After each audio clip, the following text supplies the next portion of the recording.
सामुद्रिक होता है सुख, वो सारा सुख जो है वो मंजरियों में स्थानांतरित, उनमें चला जाता है। ललिता की शाखा भी वो सुख अनुभव नहीं करती जो मंजरी अनुभव करती है। पिछले श्लोक की व्याख्या में भूल से एक बात बताना। श्लोक इस प्रकार था कि कैंकर्य अद्भुत और परम प्रेष्ठ पादाब्ज लक्ष्मी कि राधा रानी के चरणों का जो सौंदर्य है वो ही कृष्ण को कितना आकर्षक लगता है, ठीक है। और मंजरी पता है क्या होती है? मंजरी का देह किससे बना होता है? किससे बना होता है मंजरी का देह?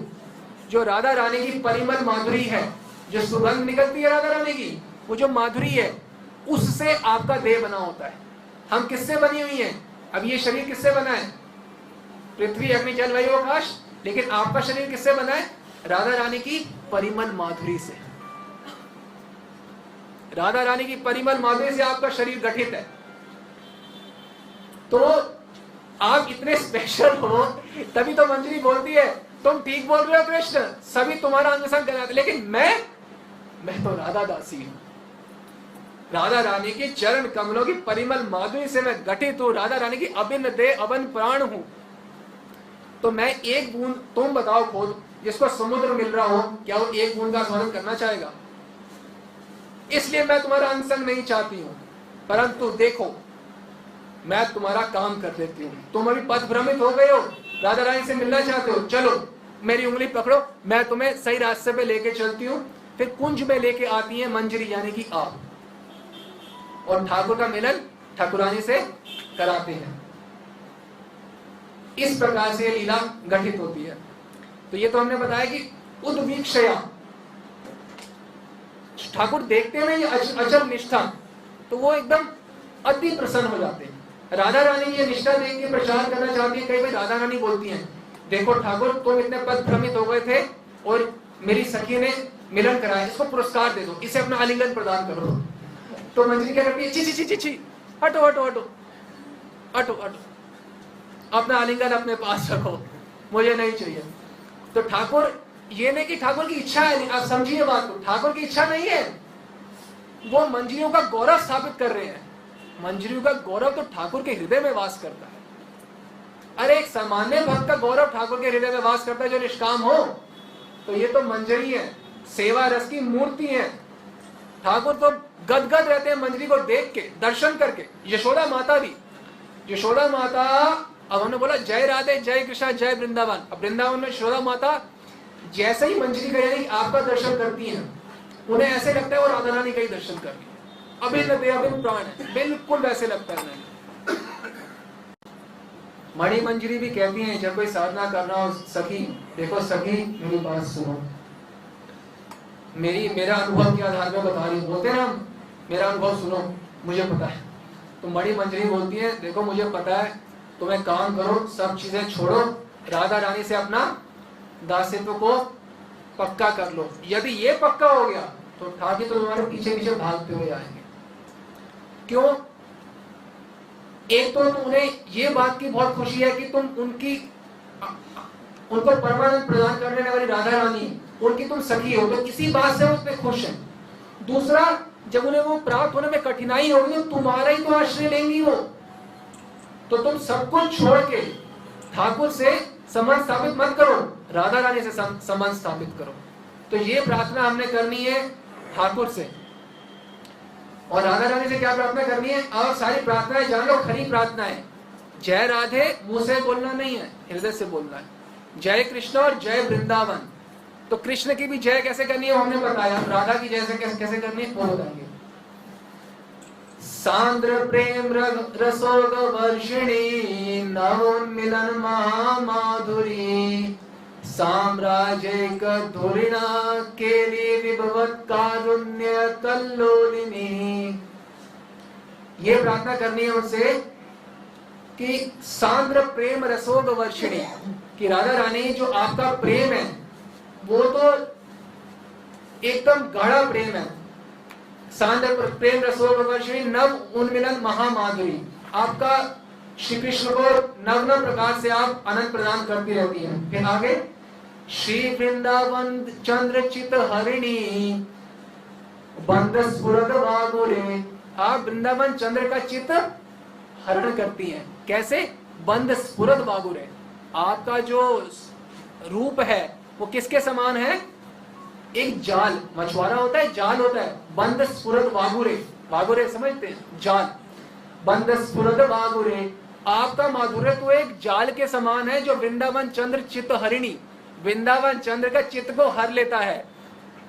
श्री राधे नव कुंज नागरी तब कृतास्मि भावोत्सव, हे राधे आप तो निकुंज क्रीड़ा करने में सुनिपुण हो, लेकिन उसमें आवश्यकता मेरी जरूर पड़ेगी।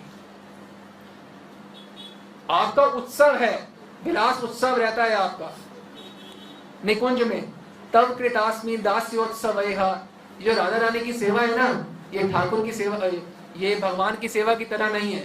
भगवान की सेवा मतलब संभ्रम संकोच, डर डर के, ब्रज में संभ्रम संकोच शब्द भी नहीं है, वैसे सेवा तो छोड़ दो, शब्द ही नहीं है वो कि डर डर के डर डर के डर डर के। ये तो नरसिंह भगवान के लोक में होता है, भगवान राम के लोक में होता है, भगवान नारायण के लोक में होता है। इसी को वैदिक भक्ति करते हैं कि डर मैं जन्म मृत्यु के सागर में पड़ा हूं, आप कृपया करके मुझे बाहर निकालो। वैदिक भक्ति करे ना पाइए ब्रजेंद्र नंदन, वैदिक भक्ति करके ब्रजेंद्र नंदन की प्राप्ति नहीं होती है। भगवान चैतन्य चरितामृत में बताया जा रहा है कि सकल जगत करे मोरी वैदिक भक्ति, वैदिक भक्ति ब्रज भावे पाइते नहीं शक्ति। सकल जगत मोरे करी वैदिक भक्ति, किसलिए भक्ति करते हैं सब भक्त लोग ज्यादातर? कि मैं जन्म मृत्यु के सागर में हूं, मुझे बाहर निकाल दो। सकल जगत मोरे करी वैदिक भक्ति, वैदिक भक्ति ब्रज भाव पाइते नहीं शक्ति। जो वैदिक भक्ति है ना, इससे ब्रज भाव प्राप्त नहीं हो सकता। जब हम भगवान नाम लेते हैं तो यदि हम सिर्फ भगवान नाम ले रहे हैं और नारायण जो हैं वो सुनेंगे तो कृपा करेंगे, क्योंकि भगवान नाम किस लिए ले रहे हो? कि मुझे भगवान का दास्य प्राप्त हो, और तो कोई कारण नहीं है, इसीलिए ले रहे हो भगवान नाम। तो जब भगवान नारायण होंगे तो वो आपका नाम सुन के अपना दास्य प्रदान कर देंगे। ठीक बात है, यदि आप निष्ठान रूप से रहोगे। समझ रही हो बात को? हम आपको संस्कृत ना बोल के, बंगाली ना बोल के, वो भाषा में बता रहे हैं जो आपको समझ आएगी। जब आप नारायण से वैकुंठपति से प्रार्थना करोगे कि भगवान नाम लेके कि आप मुझे जन्म मृत्यु के सागर से छुड़ाओ, तो आपको दास्य रूप सेवा प्रदान करके कृतार्थ कर देंगे, उसमें कोई संदेह नहीं है। लेकिन जब आप श्री कृष्ण से प्रार्थना करोगे कि मुझे सेवा दो, तो नारायण के लोक में तो एक ही सेवा मिलती है वैकुंठ लोक में। कौन सी सेवा? दास्य रूप में तो कुछ सोचना ही नहीं पड़ता, दास्य सेवा दो और कृतार्थ करो, दो कृतार्थ करो, दो कृतार्थ करो, बस। लेकिन अब ठाकुर से प्रार्थना कर रहे हो तो ठाकुर तो सोचना पड़ जाते हैं, मेरी तो बहुत प्रकार की सेवा है, तुम कौन सी चाहते हो? भगवान नाम तो ले रहे हो, अच्छा ले लो, अच्छी बात है, मेरा नाम ले लो। भगवान के मन में वो ईगरनेस,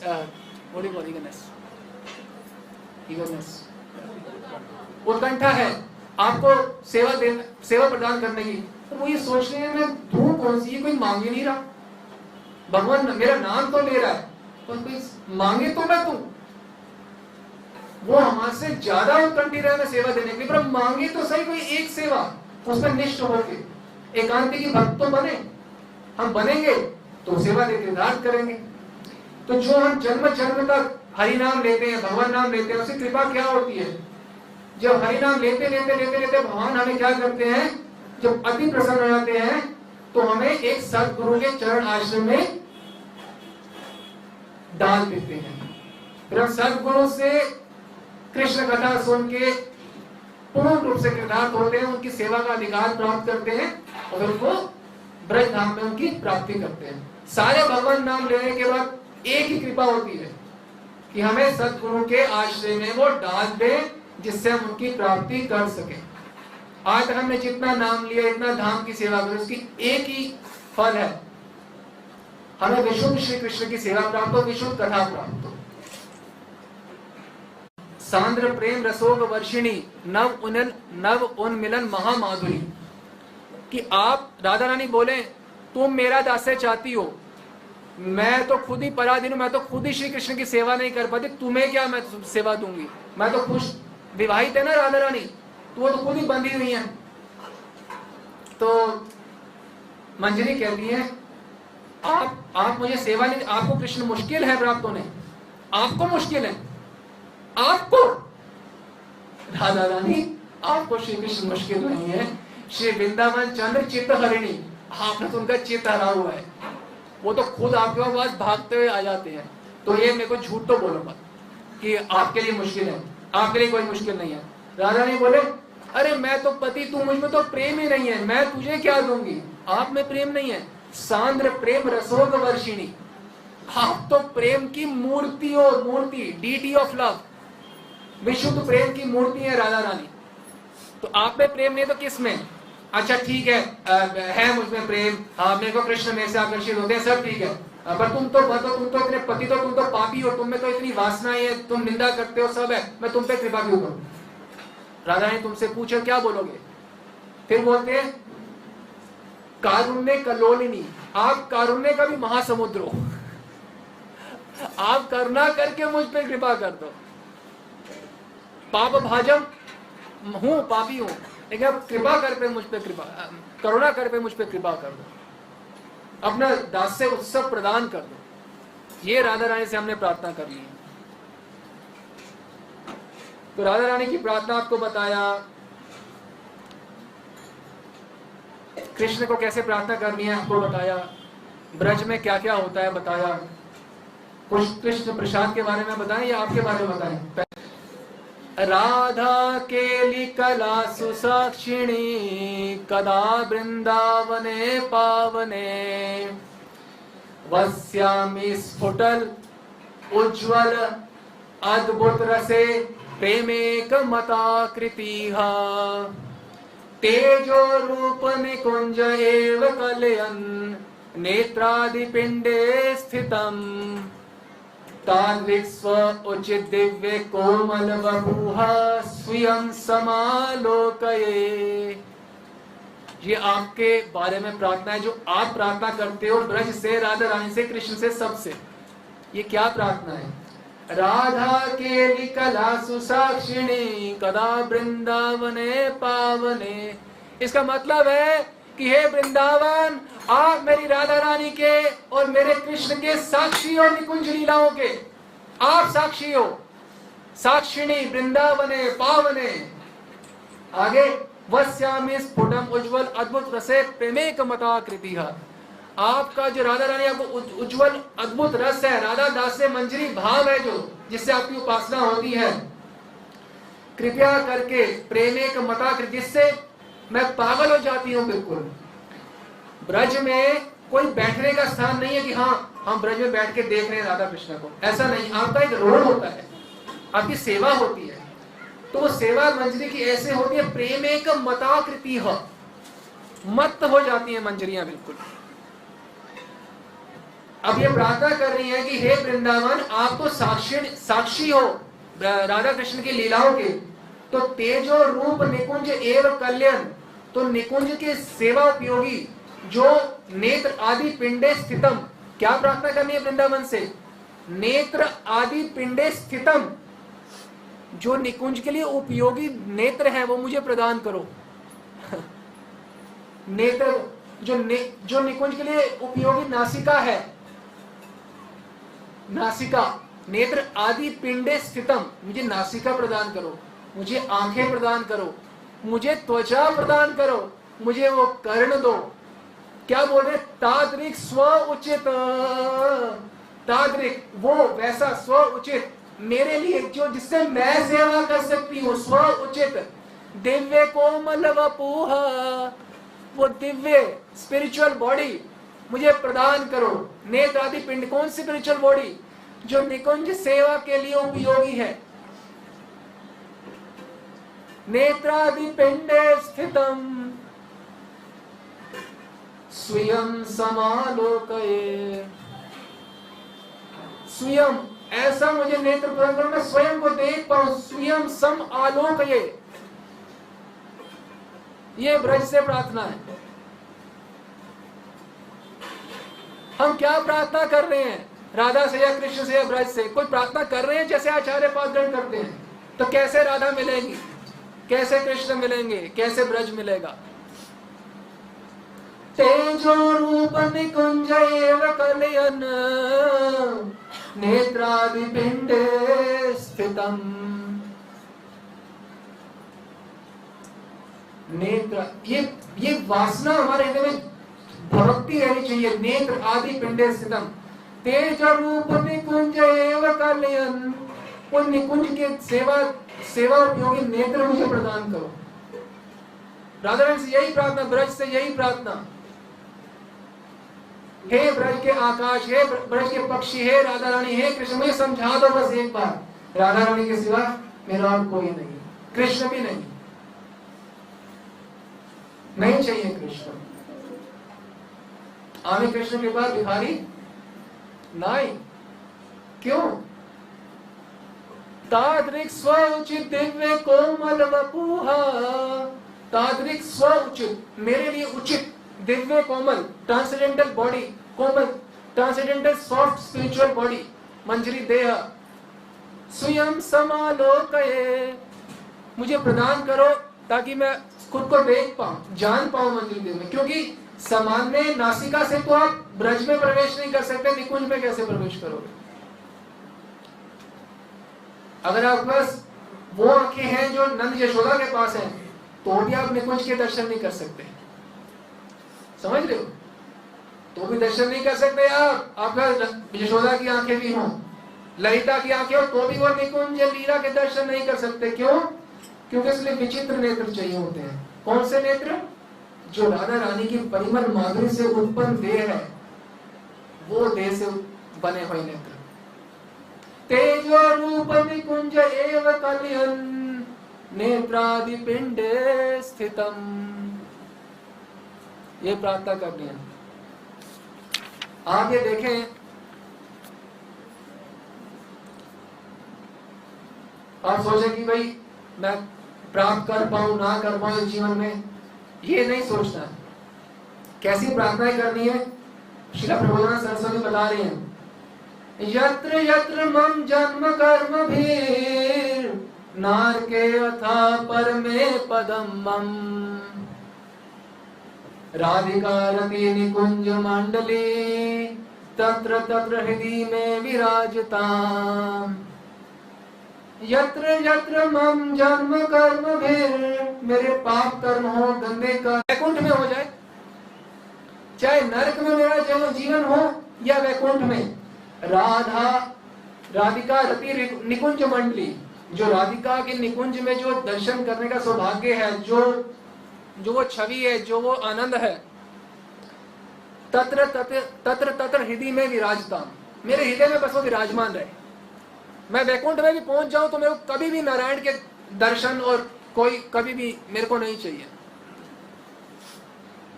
वो बोले आप क्यों चले जाओगे वैकुंठ में या कुछ भी?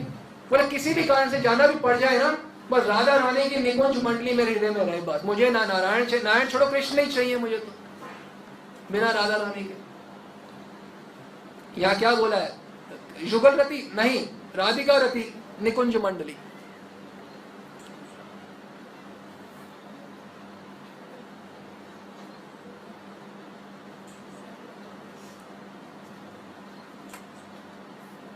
कभी हम सोचें कि हम योग्य नहीं है ये लीला सुनने के इस प्रकार से, तो ये भ्रम को श्री गौरांग महाप्रभु स्वयं दूर कर रहे हैं।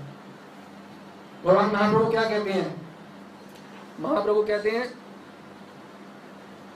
व्रजवधु संग कृष्ण रासादि विलास, जय जन कहे सुने करिया विश्वास। हृदय कांतान तत्काल होय शय, तीन गुण शोभे नहीं महाधीर है। इसका मतलब क्या है? व्रजवधु संगे कृष्ण रासादि विलास, जो ब्रजवधु गोपियों के साथ जो रासादि विलास होता है, जय जन कहे सुने करिया विश्वास, जो विश्वास के साथ इसका श्रवण करता है या जो बोलते हैं, उनके साथ क्या होता है? उनका काम बढ़ता है? नहीं। क्या बोल रहे हैं? कौन बोल रहा है? कौन? भगवान कृष्ण व राधा रानी का युगल स्वरूप विलास स्वरूप की राधा कृष्ण का परिणति, उनसे ज्यादा राधा कृष्ण की लीला के बारे में गांभीर्य में कब किसको मालूम होगा? सामान्य व्यक्ति को, इस भूचल पे चलने वाले व्यक्ति को। वो कमेंट करेगा किसको क्या करना चाहिए? नहीं। गौरांग महाप्रभु से उत्तम अथॉरिटी कोई भी नहीं है। वो क्या बोल रहे हैं? हृदय रोग काम, हृदय का रोग क्या है? काम, लस्ट। हृदय रोग काम तान तत्काल होए क्षय, तत्काल क्षय हो जाता है। हृदय रोग कामना का, लस्ट का। किसका? जो जय जन कहे सुने करिया विश्वास, हृदय रोग काम तान तत्काल होए क्षय, तत्काल क्षय हो जाते हैं हृदय रोग कामनाएं। जो कि रास आदि विलास की लीलाएं प्रमाणिक स्तोत्रों से सुनता है, प्रमाणिक परंपरा से जुड़ के साधना करके सुनता है, उसका तत्क्षण सब कुछ अनर्थ आदि काम इत्यादि नष्ट हो जाते हैं। 3 गुण शोभे नहीं महाधीर होए। 3 गुण जो है काम क्रोध आदि, ये गुणों के अंतर्गत आते हैं। ये आपको चुभेंगे, they will not disturb you. तत्काल महाधीर होए। धीर समझते हो? धीर मतलब किसी भी प्रकार से विचलित नहीं होता। महाधीर मतलब वो राधा कृष्ण की लीला देख रहा है, वो विचलित कैसे होगा? ये साधना जो है, साधन यही साधना है, यही सिद्धि है। अच्छा, साधना क्या होती है? साधना आपको बताना, साधना क्या होती है? एक होती है सिद्धि, गोल को प्राप्त करने के लिए जो क्रियाकलाप किया जाता है, जो कार्य किए जाते हैं, उसे साधना कहते हैं। यदि आप सखा बनना चाहते हैं तो आपकी साधना अलग होगी, बिल्कुल अलग। यदि आप सखी बनना चाहते हैं तो आपकी साधना बिल्कुल अलग होगी। और यदि आप मंजरी बनना चाहते हैं तो आपकी साधना बिल्कुल अलग होगी। कई बार सोचते हैं कि नहीं, हम भाव की अवस्था में, प्रेम की अवस्था में आ जाएंगे तब हम साधना शुरू करेंगे राधा कृष्ण की। ऐसा नहीं है। रुचि, आसक्ति, भाव, प्रेम, किस चीज की रुचि होगी? निष्ठा किस चीज में आएगी? आरो श्रद्धा तथो साधु तम अनर्थ निवृत्ति, ये सब हो गया निष्ठा, रुचि, आसक्ति, भाव, प्रेम। निष्ठा किस में? अगर आप साख्य रस प्राप्त करना चाहते हो तो उसमें निष्ठा, साख्य रस में रुचि, साख्य रस में आसक्ति, साख्य रस में भाव और साख्य रस में प्रेम। यदि आप गोपी बनना चाहते हो तो गोपी भाव में निष्ठा, गोपी भाव में रुचि, फिर आसक्ति गोपी भाव में, गोपी भाव में फिर प्रेम प्राप्त हो। और यदि मंजरी भाव की साधना करते हो तो मंजरी भाव में निष्ठा होगी, फिर मंजरी भाव में रुचि होगी, मंजरी भाव में आसक्ति, फिर मंजरी भाव में भाव की प्राप्ति, फिर प्रेम की प्राप्ति। मंत्र सारे अलग होंगे हर साधना में, जो पुस्तकें होंगी वो बिल्कुल अलग होंगी। जैसे हमने बताया, यदि आप साधना करना चाहते हो, मान लो सखी भाव की, सखा भाव की, तो क्या आपको ये प्रार्थना करने की आवश्यकता है? निकुंजयो नौरति केली से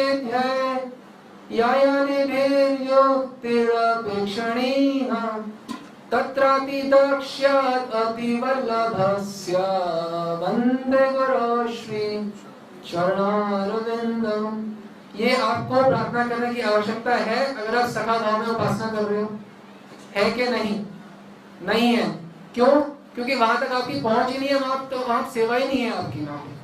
अगर सखा भाव है तो भी आपको वहां नहीं, वो प्रार्थना नहीं करनी है। राम के भक्त तो भी वो प्रार्थना नहीं करनी है, नरसिंह के भक्त तो भी प्रार्थना नहीं करनी है, और यदि सखा भाव में तो भी नहीं। ये प्रार्थना तो केवल मंजरी भाव के उपासकों को ही करनी है। सब प्रार्थनाएं अलग हैं, मंत्र अलग हैं, भोग अर्पण की विधि अलग है। अब आपको भोग अर्पण के बारे में कुछ, रात्रि के 8 बजे हैं, सब टॉपिक छोड़कर लीला पे आप भी बोल रहे ना। रात्रि के 8 बजे हैं, आप राधा रानी के द्वारा मिष्ठान पर अन्न इत्यादि बना के आपको राधा रानी ने भेजा है। कहाँ? नंदालय में। जब नंदालय में गए हैं तो राधा रानी ने जो पकवान बनाए हैं उनके दर्शन सबसे पहले कौन जा रहा है? आप अकेले। मैं मंजरी मैं लेके जा रही हूँ। किस देश से? स्वोच दिव्वल कोमल वपुहा स्वयं समालोकये। उस दिव्य कोमल वपु के द्वारा आप लेके जा रहे हैं। तो जब आप लेके गए भोजन व्यंजन, तो जैसे ही यशोदा माता ने देखा उस व्यंजन को, तो क्या हुआ, उन्हें क्या लगा, हाय मेरे लाला की मंगलकारिणी आ गई। कैसे, आई बोल, मेरे लाला की मंगलकारिणी आ गई। कैसे, कि ये जो भोजन राधा रानी ने बनाया है, ये वर प्राप्त है राधा रानी को। ब्रजलीला में राधा रानी को कौन वर देगा, वो सबको वर देती है। मखेश्वरी, क्रियेश्वरी, स्वदेश्वरी, सुरेश्वरी, त्रिवेद भारतीश्वरी, प्रमाण शास्त्रेश्वरी, इनको कौन वर देगा। और फिर भी लीला है तो उन्हें वर दिया जाता है कि आप जो बनाओगी, जो वो पाएगा, उससे उसका सौंदर्य बढ़ेगा, आयु बढ़ेगी और बल बढ़ेगा। तो जैसे यशोदा माता ये भोजन देखती है, सोचती है मेरे लाला की आयु बढ़ेगी, इससे मेरे लाला का सौंदर्य बढ़ेगा, मेरे लाला का बल बढ़ेगा, सब मंगल मंगल होगा राधा रानी के बने हाथ के व्यंजनों से। लीला में जाओ मत देखो, इससे कोई किसी की काम वासना बढ़ रही है, बताओ। अब राधा यशोदा माता के साथ अपने दिव्य कोमल बपू में आपकी काम वासना बढ़ रही है। इसमें 90% लीला तो है ही ऐसे ही। क्या अभी कुछ सेवा कर रहे हो, काम वासना तो खत्म हो जाती है। क्या काम वासना, क्या होता, क्या काम, पता ही नहीं चलेगा। कहाँ थे हम, यशोदा माता के साथ में। तो अच्छा, ये तो यशोदा माता सोच रही, आप क्या सोच रहे हो, यशोदा माता के वो सुख से, कि यशोदा माता कितनी खुश हो रही है, मेरे बालक को, मेरे लाला को आयु बढ़ेगी, सौंदर्य बढ़ेगा। आप खुश हो रहे हो अपनी ठकुरानी के की गर्भिणी होके, कि मेरी स्वामी ने बनाया है भोजन, कितनी मेरी स्वामी का बनाओ। एक तो वो गर्व है, और ऊपर से ये खुशी देख रहे हैं यशोदा माता की, आपका हृदय परिपूर्ण हो जाता है, परिपूर्ण, एकदम परिपूर्ण, एकदम खुशी में आप डूब जाते हो। क्या करके, यशोदा माता को केवल थाली देके। अब डिटेल में नहीं जाएंगे, बहुत विस्तृत लीला है, पर वो सब कुछ लीला हो गई। तो धनिष्ठा क्या करती हैं, कृष्ण का अधरामृत, कृष्ण का प्रसाद लेके राधा रानी के पास भेज देती हैं आपको। फिर आप प्रसाद लेके पहुंच गए हो। आप जैसे ही पहुंचे राधा रानी के पास, आप क्या देख रहे हो, क्या देख रहे हो आप, राधा रानी इंतजार कर रही है, हाँ लड्डू पेड़े आएंगे ना। राधा रानी तो बेहोश पड़ी हुई है उस समय। राधा रानी दिन में कितनी बार बेहोश होती है, हम सोच में नहीं सकते। ये आपकी ईश्वरी है, आपकी ईश्वरी तो बेहोश ही हो जाती है हर बात में। जैसे ही कृष्ण से विरह हुआ, राधा रानी मूर्छित हो जाती है। अब श्री कृष्ण से विरह हो रहा है, श्री कृष्ण नंदालय में और वो अपने घर में, तो वो बेहोश हो जाती है। तो कितनी कोशिश करती है सखियां उन्हें उठाने की, उठती नहीं है। फिर आप आते हो, हे स्वामिनी मैं नंदीश्वर से आ गई। वो आया, वो बात सुनी, कृष्ण लीलामृत के बारे में एक बूंद भी बोली, तो राधा रानी बोलती है ललिता को, हे ललिते, ऐसे लग रहा था मैं एक बंजर भूमि पे, ऐसे श्रवण की बंजर भूमि पे सोई हुई थी, कृष्ण लीलामृत की वर्षा कर दी है। ऐसा मुझे स्वप्न में लग रहा था, ऐसा कुछ हो रहा है। ललिता कहती है स्वप्न नहीं है, तुलसी आई है, ये तुलसी आई है अपनी नंदीश्वर से। तो राधा रानी तुलसी मतलब आप तुलसी समझ लो, चारुकला, या ए चारुकले तू आ गई, तो अपने गोद में बिठाती हैं राधा रानी। फिर बोलती हैं बता उसने खाया ठीक से, ये आपकी सेवा है। सेवा का मतलब क्या है, जो आपके इष्ट को प्राणवंत हो, उनको खुशी दे, ये आपकी सेवा है। तो ये साधना करोगे तो यही तो, तभी तो सेवा मिलेगी। चैतन्य चरितामृत में सिद्धांत बताया गया, बाह्य अंतर द्वैता साधन। बाह्य साधक देह करे श्रवण कीर्तन, मन निज सिद्ध देह करिया भावन, राते दिने करे ब्रज कृष्ण सेवन। ठीक है, बाह्य अंतर द्वैत साधन। जैसे हम भोग लगाते हैं, ठाकुर की सेवा करते हैं, हरि नाम लेते हैं, ग्रंथ पढ़ते हैं, गुरु की सेवा करते हैं, तो ये बाह्य साधन है। एक अंतर साधन भी है। जैसे आपने देखा अभी कि ये राधा रानी की एक मंजरी और आज आई है, उनको उनका मंजरी स्वरूप प्राप्त हुआ। तो दूसरा साधन है अपने अंतर चिंतित मंजरी देह से राधा रानी की इस प्रकार से सेवा करना। दो साधन है गौड़िया वैष्णव के। क्या है दो साधन? एक तो श्रवण कीर्तन, जप, मंत्र स्मरण, अध्ययन इत्यादि। और दूसरा है अपने अंतश्चिंतित देह से, मंजरी देह से, दिव्य कोमल वपुहा, उस देह से सेवा करना। अब आप यशोदा माता के पास से भोजन लेके या सेवा करो, दो साधन करने हैं गौड़िया वैष्णव को।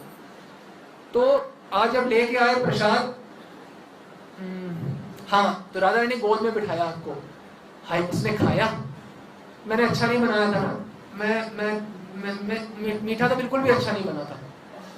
ऐसे बोलते हैं ना, माँ बोलती है बच्चे को या पत्नी बोलती है पति को, मीठा तो बिल्कुल भी अच्छा नहीं था, वैसे रात ये तो बिल्कुल अच्छा नहीं बना था, खाया था।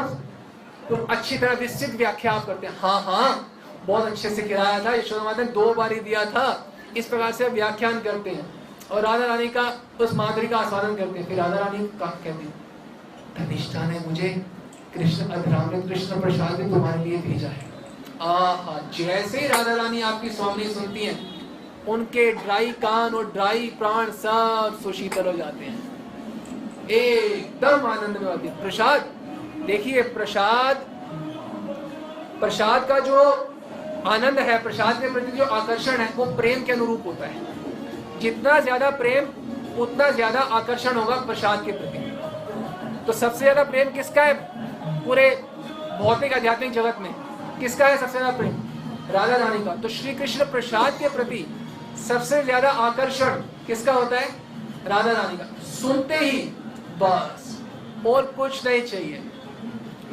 फिर श्री गौरांग महाप्रभु का अगर आप देखें गंभीरा लीला में, जगन्नाथपुरी लीला में, तो गौरांग महाप्रभु के सामने प्रसाद लेंगे आते, तो गौरांग महाप्रभु थोड़ा सा प्रसाद, कृष्ण प्रसाद मुंह में डालते, राधा भाव में डूब के, तो वो थोड़ा सा प्रसाद लेते ना, उसको पूरा शाम तक, सुबह प्रसाद लेते तो शाम तक सघन आवेश रहता था कृष्ण अधरों का, कृष्ण के होठों का आवेश शाम तक रहता था। किससे? वो चावल से, वो लड्डू से। चावल लड्डू नहीं है, उसमें कृष्ण के अधरों का अमृत मिला हुआ है, इसलिए बोला था प्रसाद को कृष्ण अधरामृत, वो मिला हुआ है। तो जैसे ही प्रसाद गौरव महाप्रभु लेते, उसी में ही वो कई बारी डूब जाते थे, कुछ सूझता नहीं, ऐसे लगा था कृष्ण को ही आलिंगन कर रहे हैं। तो राधा रानी के पास जब प्रसाद आता है, तो ये आपकी सेवा है, प्रसाद खिलाना, वो आसान काम नहीं है। राधा रानी को प्रसाद बहुत मुश्किल कार्य है। राधा रानी के प्रसाद एक ग्रास मुंह में डालती हैं, क्योंकि आपको कई बार आनंद आता है, आपकी आंखें बंद हो जाती है कि नहीं? अरे प्राण छूट जाते हैं इस भौतिक में, थोड़ा सा आनंद सा मिले, कईयों की खुशी से ही हार्ट अटैक आ जाता है, होता है कि नहीं? तो राधा रानी को जब कृष्ण अधर का अमृत प्राप्त हो रहा है, उन्हें क्या लग रहा है? वो निकुंज में कृष्ण का आलिंगन कर रही हैं, उनका अधरों का विलास आदि की उन्हें अनुभूति होती है। वो आनंद में मत्त होके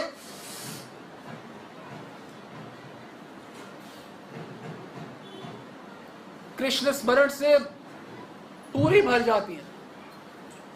और अंदर का जो हृदय का अनुराग है, अनुराग का रंग क्या होता है? रेड, लाल। वो लाल रंग तप्त कांचन गौरांगी राधे वृंदावन, और लाल रंग जो है तप्त कांचन के साथ मिक्स मिल जाता है, और फिर क्या हो जाती है? कुमकुमांगी, कुमकुम की ऐसे दिखने लग जाती है राधा, कुमकुमांगी हो जाती है। और आप ये सब देख रहे हैं, राधा रानी अभी तप्त कांचनी और कुमकुमांगी होगी। आप ये देख लो, आप सोचो, आप क्या देख रहे हो?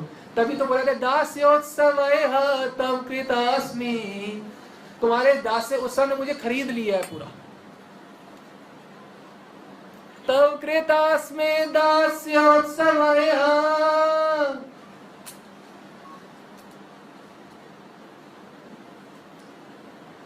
तो एक तो आंखें बंद हो रही हैं, फिर सखियां परिहास करके कुछ लीला बताते हो, और आप तो सबसे एक्सपर्ट हो मंजरियां, आप किसी अनुरूप बात बोलते हो, अनुरूप उनको छूते हो, किसी तरह कुछ ले पाए। जो एक ग्रास लेने पे वो अगली नहीं ले सकती आपके यत्नों के बिना। यत्नात, आप यत्न पूर्वक उनको फिर दूसरी ग्रास देते हो, फिर उनका वही यही हर्ष होता है।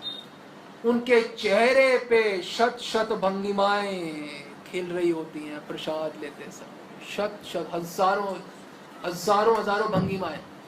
एक तो रंग बदल गया, भंगिमाएं बदल गई, आंखें बंद हो गई, आप ये सोचोगे बहुत सुंदर व्यक्ति हो जो उसको अगर सिर्फ देखते रहो कितना अच्छा लगता है ना कि सुंदर व्यक्ति को देखना, देखते सिर्फ देखना, कुछ भी ना करे वो। कई बोलते हैं दर्शन करना चाहते हैं, देखना चाहते हैं, तो देखते रहो, बस देखते ही रहो। तो राधा रानी को आप देख रहे हो तो देखते देखते उनके अंदर शत प्रकार की भंगिमाएं, सोचो क्या राधा रानी के दर्शन क्या होते हैं, आप सोच सकते हो। ये कृष्ण के मन में ऐसे ही लोभ जगह गौर बनने का, राधा माधुरी आस्वादन करने का। ये हमारी राधा रानी है जिनका प्रसाद लेना इतना विचित्र, इतना अद्भुत है कि ये प्रसाद लेना है का आस्वादन करने के लिए कृष्ण गौर बन रहे हैं। राधा माधुरी का विस्तृत आस्वादन, राधा रानी का प्रसाद लेना कोई सामान्य बात है? कोई लेडी प्रसाद ले रही है, कोई दासी प्रसाद दे रही है? नहीं, ना कोई लेडी प्रसाद ले रही है ना मंजरी प्रसाद सेवन कर रही है। और प्रेम की मूर्ति, विशुद्ध प्रेम की मूर्ति राधा रानी प्रसाद ग्रहण कर रही है। इतनी बड़ी घटना है, दिव्य घटना, आनंदमयी। आप किसी तरह उनको प्रसाद दे रहे हैं और राधा रानी बिल्कुल उन्मादनी हो जाती है, प्रसाद में एकदम उन्मादनी, उनको होश ही नहीं रहता। अब मैं और व्याख्या नहीं करूंगा इसमें अभी। आप ये सोचो कि कृष्ण का प्रसाद इतना आनंदमय होता है कि गौरंग महाप्रभु को सघन आवेश रहता है, ठीक है। और हम यहाँ कैसे प्रसाद भोग कैसे लगाते हैं? हम पहले श्री कृष्ण को, फिर कृष्ण का, हम ये राधा कृष्ण को सीधा भोग नहीं लगाते, पहले कृष्ण को, फिर कृष्ण का प्रसाद राधा रानी को, फिर राधा रानी का प्रसाद हम लोग ग्रहण करती हैं। मंजरियां 3 बारी ऑफरिंग होती है हमारे। तो जब आप सोचो पहले कृष्ण ने लिया वो इतना आस्वादनमय था, फिर राधा ने लिया तो कितना हो गया होगा वो? डबल आस्वादन में। और जब आप लोगे तो अब राधा कृष्ण दोनों का अधरों का अमृत आपके भीतर जाएगा, तो आप कितने आनंदमय अवस्था में होगे। तभी तो बोला जा रहा था कृदास्मि दास्योत्सवः। ये है कृष्ण और ये है वृंदावन।